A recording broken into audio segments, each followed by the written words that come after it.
We first introduced you to Yvonne Boehm, a woman struggling with homelessness 2 weeks ago. Her story of struggle touched many people in our community, especially after she was struck by a car while crossing the street earlier this week. News 8's Pauline Lee joins us now live from where she sought shelter on cold winter nights. Mike and Lisa, I'm sitting on the steps of the warming center at the First Baptist Church in La Crosse. This is where I first met Yvonne Boehm, where she graciously allowed me to share her story of hardship and hope.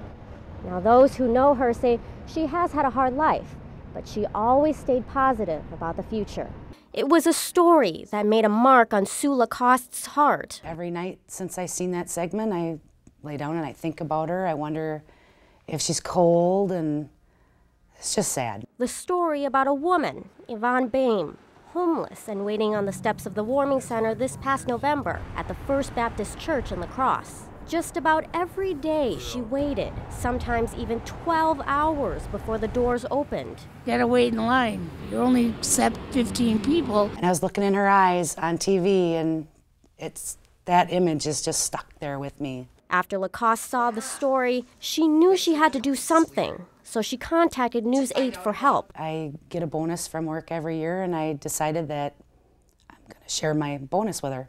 Lacoste was in the process of contacting the warming center. Boehm was a guest there just this past weekend. It's just really hard to even fathom. The last time I saw her, she was sitting in that chair, you know, and she was just smiling and just glad to be here. And the director of the warming center says when Boehm left Monday morning, she was likely on her way to the Salvation Army for breakfast. That was when a car struck her while she was crossing the street. Boehm was taken to Gunderson Lutheran, where she still remains. Everyone at Catholic Charities is devastated, and we're keeping her family and her and the other guests, you know, who loved her in our prayers. And it's the same prayers Lacoste has for Boehm, a stranger in need of help. I believe God has a plan for everyone, and hopefully she gets better. A woman with almost nothing to her name, but some precious belongings tucked away in bags she carries with her everywhere, but has all the hope that brighter days are ahead.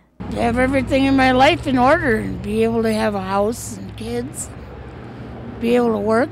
I'm not over yet. Still hopes to help Boehm any way she can. She's hoping to plan a hospital visit sometime soon.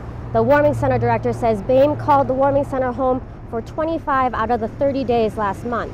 She also says at that time she was working with a couple of agencies helping her get back on her feet. Reporting live from the warming center, Pauline Lee, News 8. Thank you, Pauline. Officials at Gunderson Lutheran say Boehm still remains in critical condition. Police tell us the driver has not been ticketed at this time. This is the second incident among the homeless in 2 weeks.